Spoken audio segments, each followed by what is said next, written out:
사극이 만든 거짓 기억? 우리는 역사를 배웠다고 생각한다. 하지만 사실은 역사를 본 경우가 더 많다. 교과서보다 오래 기억에 남는 건 글이 아니라 장면이다. 그리고 그 장면의 상당수는 사극이었다.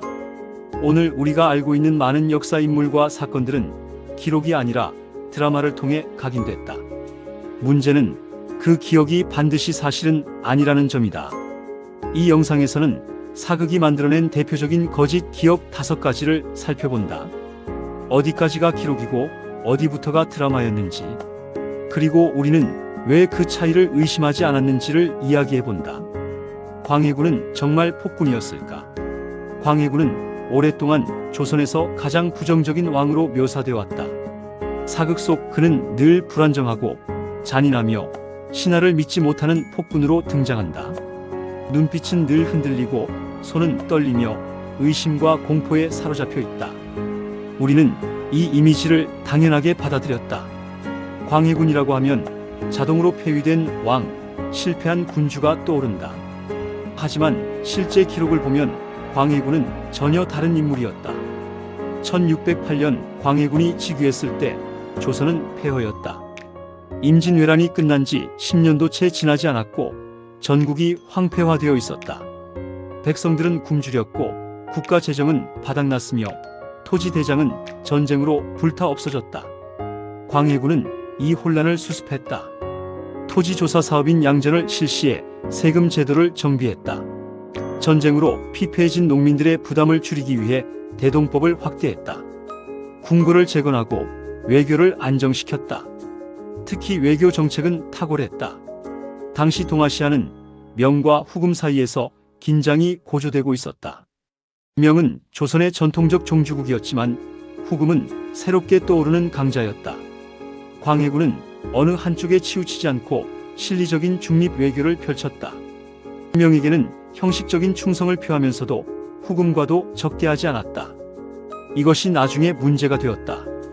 1623년 인조 반정이 일어났다.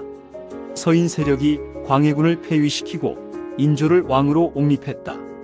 그들이 내세운 명분 중 하나가 바로 광해군의 외교 정책이었다. 명을 배신하고 오랑캐와 가까이 했다는 것이었다. 인조 반정 세력은 광해군을 실패한 왕으로 규정할 필요가 있었다. 쿠데타를 정당화하려면 이전 왕이 나쁜 왕이어야 했다. 그래서 광해군은 폭군이 되었다.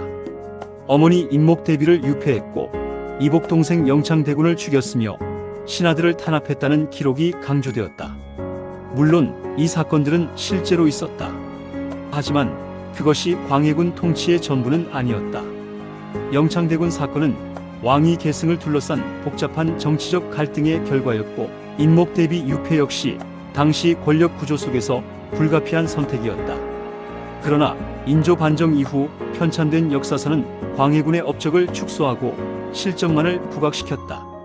조선왕 조실록에서 광해군은 군으로 강등되었다. 왕이 아니라는 뜻이다. 이것이 공식 역사가 되었다.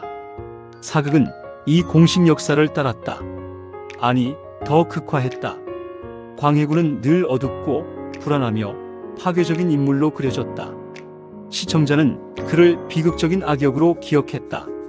최근에야 일부 사극에서 광해군을 재평가하기 시작했다. 실리 외교를 펼친 현명한 왕, 전후 복구에 힘쓴 개혁가. 하지만 이미 대중의 기억 속에는 폭군 광해군 이미지가 깊이 각인되어 있다. 정치적 평가가 드라마적 캐릭터로 굳어지는 순간이었다. 그리고 우리는 그것을 역사로 받아들였다. 장희빈은 태어날 때부터 악녀였을까? 장희빈은 사극 속에서 거의 예외 없이 질투와 음모의 상징으로 그려진다. 인현왕후를 모함하고 독약을 쓰며 권력을 탐한다. 시청자는 그녀를 악녀로 기억한다. 한국 사극사에서 가장 유명한 악역 중 하나다. 그런데 장희빈은 정말 그런 인물이었을까? 기록 속 장희빈은 권력 구조 속에서 선택지가 많지 않았던 인물이다. 장희빈, 본명 장옥정은 원래 궁녀였다. 신분이 낮았다. 하지만 숙종의 총애를 받아 후궁이 되었고 1688년 아들을 낳았다. 훗날의 경종이다. 당시 조선은 당쟁이 극심했다. 서인과 남인이 권력을 놓고 싸웠다. 인현왕후는 서인의 지지를 받았고 장희빈은 남인의 지지를 받았다. 왕비와 후궁의 대립이 아니라 정치 세력 간의 대리전이었다. 1689년 장희빈의 아들이 세자로 책봉되었다. 그 같은 해 인현왕후가 폐위되고 장희빈이 왕비가 되었다. 이 사건을 기사환국이라고 한다. 남인이 권력을 잡고 서인이 몰락한 정치적 사건이었다. 하지만 1694년 상황이 역전되었다. 갑술환국. 서인이 다시 권력을 잡고 장희빈은 폐위되었다. 인현왕후가 복위 되었다. 그리고 1701년 인현왕후가 죽었다. 장희빈이 저주했다는 의혹이 제기되었다. 증거는 명확하지 않았지만 장희빈은 사약을 받았다. 이 사건 이후 장희빈은 악녀로 기록되었다. 서인이 집권했고 그들은 장희빈을 음모와 질투의 화신으로 묘사했다. 남인의 상징이었던 장희빈을 악마화함으로써 남인 전체를 비난할 수 있었다. 조선왕조실록에도 장희빈에 대한 부정적 기록이 많다. 하지만 실록은 승자의 기록이다. 서인이 집권한 시기에 편찬된 실록이기에 장희빈에 대한 서술은 중립적이지 않다. 사실 장희빈이 정말 인현왕후를 저주했는지 독을 썼는지는 확실하지 않다. 당시 조사 과정도 고문과 강압이 동원되었다. 정치적 의도가 개입되었을 가능성이 크다. 그러나 사극은 이 복잡한 권력 구조를 단순화한다. 선과 악, 주인공과 악역이 필요하기 때문이다. 인현왕후는 선량하고 고결한 왕비, 장희빈은 질투하고 음모를 꾸미는 후궁. 이 구도가 명확해야 드라마가 성립한다. 그 과정에서 장희빈은 입체적인 인간이 아닌 상징이 되어버렸다. 악녀의 상징. 우리는 그녀의 이름을 들으면 자동으로 나쁜 사람이라고 생각한다. 드라마가 만든 이미지가 역사적 인물을 덮어버린 것이다. 최근 일부 작품에서는 장희빈을 다르게 조명하려는 시도가 있다. 권력 구조의 희생자로 시대의 한계 속에서 살아남으려 했던 여성으로. 하지만 여전히 대중의 기억 속 장희빈은 사극이 만든 악녀다. 사도세자는 정말 미쳐 있었나? 1762년 윤5월 21일 창경궁 뒤뜰에 뒤주가 놓였다. 28살의 사도세자가 그 안에 갇혔다. 여드레 만에 그는 죽었다. 조선 역사상 가장 비극적인 사건 중 하나다. 우리가 떠올리는 사도세자는 광기에 사로잡힌 왕자다. 사람을 함부로 죽이고 옷에 집착하며 정신적으로 불안정했던 인물. 아버지 영조가 어쩔 수 없이 그를 죽일 수밖에 없었다는 이야기.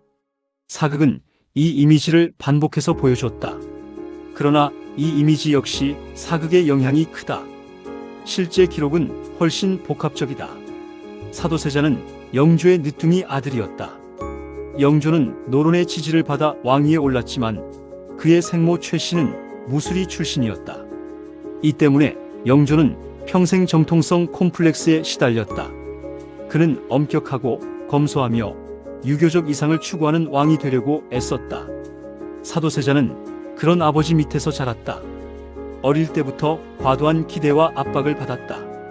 영조는 세자에게 완벽을 요구했다. 조금이라도 실수하면 가혹하게 꾸짖었다. 세자는 아버지 앞에서 늘 긴장했고 공포를 느꼈다. 동시에 정치적 압박도 있었다. 노론은 영조를 지지했지만 세자를 경계했다. 세자가 소론과 가까워지는 것을 우려했다. 궁궐 안에서 세자는 고립되어 있었다. 이런 상황에서 세자는 정신적으로 무너지기 시작했다. 기록에 따르면 세자는 의복에 집착했고 충동적인 행동을 보였으며 때로는 폭력적이었다고 한다. 하지만 이것이 선천적 광기였는지 아니면 극심한 스트레스로 인한 증상이었는지는 알 수 없다.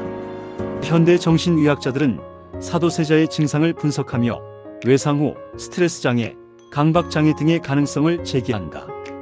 아버지의 학대, 정치적 압박, 권력 구조의 모순이 그를 병들게 했다는 것이다. 영조가 세자를 죽인 것은 개인적 분노만은 아니었다. 노론의 압력이 있었고 정치적 계산이 있었으며 왕실의 안정이라는 명분이 있었다. 세자의 비극은 개인의 광기라기보다 시스템의 실패에 가까웠다. 하지만 이후 편찬된 기록들은 사도세자를 미친 왕자로 묘사했다. 영조의 결정을 정당화하기 위해서였다. 세자가 정말 위험한 인물이었다면 아버지가 그를 죽인 것도 불가피했다는 논리였다. 사극은 이를 극적인 비극으로 단순화했다. 미친 세자와 고뇌하는 아버지. 이 구도가 명확해야 드라마가 성립한다. 복잡한 권력 구조, 정치적 압박, 시스템의 폭력은 배경으로 밀려났다. 그래서 우리는 사도세자를 미친 왕자로 기억한다. 하지만 그는 미쳐서 죽은 것이 아니라 죽임을 당한 후 미쳤다고 기록된 것에 가까울지도 모른다. 이방원은 냉혈한 권력자였을까? 사극 속 이방원은 늘 피로 권력을 쥔다.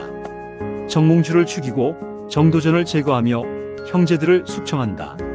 차갑고 냉혹하며 오직 권력만을 추구하는 인물. 우리는 그를 이렇게 기억한다. 1392년 이성계가 조선을 건국했다. 하지만 왕조는 불안정했다. 고려의 잔존 세력이 있었고 신진사대부 내부에도 갈등이 있었다. 누가 권력을 쥘 것인가? 어떤 나라를 만들 것인가? 모든 것이 불확실했다. 이방원은 태조 이성계의 5째 아들이었다. 세자는 아니었다. 이성계는 8째 아들 방석을 세자로 삼았다. 방석의 어머니 강씨를 사랑했기 때문이었다. 정도전은 이 결정을 지지했다. 방석을 왕으로 만들고 자신이 실권을 쥐려는 계획이었다. 이방원은 이것을 받아들일 수 없었다. 조선 건국 과정에서 자신이 큰 공을 세웠다고 생각했다. 정몽주를 제거한 것도, 개경에서 정치적 기반을 닦은 것도 자신이었다. 그런데 세자는 어린 이복 동생이 되었다. 1398년 제1차 왕자의 난이 일어났다. 이방원은 사병을 동원해 정도전과 그 일파를 제거했다. 세자 방석과 그의 형 방본도 죽였다. 그리고 둘째 형 방과를 왕으로 옹립했다. 정종이다. 하지만 이방원이 진짜 권력자였다. 정종은 허수아비였다. 1400년 제2차 왕자의 난이 일어났다. 이번에는 넷째 형 방간이 반란을 일으켰다. 이방원은 이를 진압했다. 그리고 1400년 왕위에 올랐다. 태종이다. 사극은 이 과정을 피해 숙청으로 그린다. 이방원이 형제를 제거하고 정적을 죽이며 권력을 쥐는 장면. 칼과 피, 어둠 속의 음모. 시청자는 이방원을 냉혈한 권력자로 기억한다. 하지만 실제 이방원은 조선의 제도를 설계한 핵심 인물 중 하나였다. 왕권을 강화하고 중앙 집권 체제를 확립했다. 사병을 혁파하고 호패법을 실시하며 육조 직계제를 도입했다. 조선이라는 나라의 뼈대를 만든 사람이다. 이방원의 숙청은 잔인했지만 무작위적이지 않았다. 강한 결단력 뒤에는 명확한 정치적 계산과 국가 구상이 있었다. 그는 왕권이 약하면 나라가 불안정해진다는 것을 알았다. 고려 말의 혼란을 직접 목격했기 때문이다. 물론 그의 선택이 윤리적으로 정당화될 수는 없다. 형제를 죽이고 신하를 제거한 것은 폭력이다. 하지만 그것이 이방원의 전부는 아니었다. 그는 냉혹한 권력자이자 동시에 유능한 행정가였다. 사극은 갈등을 강조한다. 그래서 그의 공보다 폭력적인 선택만을 확대 재생산했다. 우리는 이방원 하면 왕자의 난만 떠올린다. 하지만 그가 만든 제도는 조선이 500년 동안 유지되는 기반이 되었다. 역사는 복잡하다. 한 사람이 동시에 영웅이자 살인자일 수 있다. 하지만 드라마는 선택해야 한다. 이방원을 영웅으로 그릴 것인가, 악당으로 그릴 것인가. 대부분의 사극은 후자를 택했다. 그리고 우리는 그것을 역사로 기억했다. 조선은 늘 당파 싸움만 하다 망했을까? 우리는 흔히 조선을 싸우다 스스로 무너진 나라로 기억한다.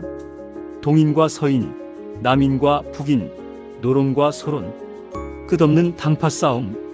왕은 무력하고 신하들은 권력 다툼에만 몰두하며 백성은 버려졌다. 이것이 우리가 배운 조선의 이미지다. 이 역시 사극이 반복해온 이미지다. 사극 속 조선은 늘 분열되어 있다. 신하들은 회의장에서 고함을 지르고 왕은 고뇌하며 나라는 혼란하다. 당쟁 때문에 나라가 망했다는 서사가 반복된다. 하지만 실제 조선은 500년 가까이 유지된 고도로 조직된 국가였다. 왕조의 수명으로만 보면 세계사에서도 손꼽힌다. 당파는 갈등이기도 했지만 동시에 견제와 균형의 장치이기도 했다. 조선의 당파 정치는 16세기 후반부터 본격화되었다. 사림이 중앙정계에 진출하면서 시작된 일이다. 동인과 서인으로 나뉘고 다시 남인, 북인, 노론, 소론 등으로 분화되었다. 이 당파들은 단순한 권력 집단이 아니었다. 각자 정치 철학과 정책 노선을 가지고 있었다. 학문적 기반도 달랐다. 동인은 이황의 학통을, 서인은 이이의 학통을 이었다. 정치적 견해도 달랐다. 대명관계, 대일정책, 세금제도, 군사문제 등에서 입장이 갈렸다. 당연히 갈등이 있었다. 때로는 격렬했다. 사화와 환국이 반복되었다. 한 당파가 권력을 쥐면 다른 당파를 숙청했다. 무고한 사람들이 희생되었다. 하지만 이것이 조선 정치의 전부는 아니었다. 당파 간에도 협력이 있었고 타협이 있었으며 제도적 장치가 작동했다. 삼사사헌부, 사간원, 홍문관은 권력을 견제했고 경연은 왕과 신하가 정책을 논의하는 장이었다. 과거제는 인재를 선발하는 공정한 시스템이었다. 조선이 망한 것은 당쟁 때문이 아니라 외세의 침략과 급변하는 국제 정세에 대응하지 못했기 때문이다. 19세기 말 세계는 빠르게 변하고 있었다. 서구 열강이 아시아로 진출했고 일본은 메이지 유신을 통해 근대화에 성공했다. 조선도 변화를 시도했지만 너무 늦었다. 사극은 복잡한 정치 시스템보다 갈등이 분명한 이야기를 택했다. 당파 싸움, 권력 다툼, 음모와 배신. 이것이 드라마틱하기 때문이다. 시청자는 선명한 갈등을 원하고 제작자는 그것을 제공한다. 그 선택은 우리의 기억을 바꿔놓았다. 조선은 무능한 나라, 스스로 망한 나라가 되었다. 하지만 실제 조선은 고도의 문화와 제도를 가진 문명국이었다. 한글을 만들었고 과학기술을 발전시켰으며 독자적인 예술과 사상을 꽃피웠다. 당쟁은 문제였지만 그것만이 조선은 아니었다. 그러나 사극은 조선을 싸우는 나라로 고정시켰다. 그리고 우리는 그것을 역사로 받아들였다. 엔딩. 5가지 거짓 기억을 살펴봤다. 광해군, 장희빈, 사도세자, 이방원, 조선의 당쟁. 이 모든 것이 사극을 통해 우리 머릿속에 각인되었다. 사극은 거짓말을 하려는 장르가 아니다. 하지만 이야기를 만들기 위해 현실을 단순화한다. 복잡한 인물을 선과 악으로 나누고 수십 년의 사건을 몇 시간으로 압축하며 애매한 기록을 명확한 장면으로 만든다. 문제는 우리가 그 단순화를 사실로 기억해버린다는 점이다. 드라마 속 장면이 교과서보다 선명하고 배우의 얼굴이 역사책의 글자보다 오래 남기 때문이다. 역사는 기록에 있고 기억은 화면에 남는다. 그 둘이 다를 때 우리는 무엇을 믿어야 할까? 답은 간단하지 않다. 사극을 보지 말라는 뜻은 아니다. 사극은 역사에 대한 관심을 불러일으키고 과거를 상상하게 하며 때로는 깊이 있는 질문을 던진다. 좋은 사극은 역사 공부의 시작점이 될 수 있다. 다만 우리가 기억해야 할 것은 화면 속 이야기가 전부가 아니라는 점이다. 드라마는 드라마로 즐기되 역사는 따로 찾아봐야 한다. 실록을 읽고 학술서를 보고 여러 해석을 비교하며 스스로 판단해야 한다. 사극이 만든 거짓 기억은 강력하다. 하지만 기록은 여전히 거기에 있다. 조선왕 조실록은 온라인에서 누구나 볼 수 있다. 472년의 역사가 우리를 기다리고 있다. 정말 그랬을까? 이 질문 하나만 기억하면 된다. 드라마를 보면서 역사를 이야기하면서 과거를 떠올리면서 그 질문이 우리를 화면에서 기록으로, 기억에서 역사로 데려갈 것이다.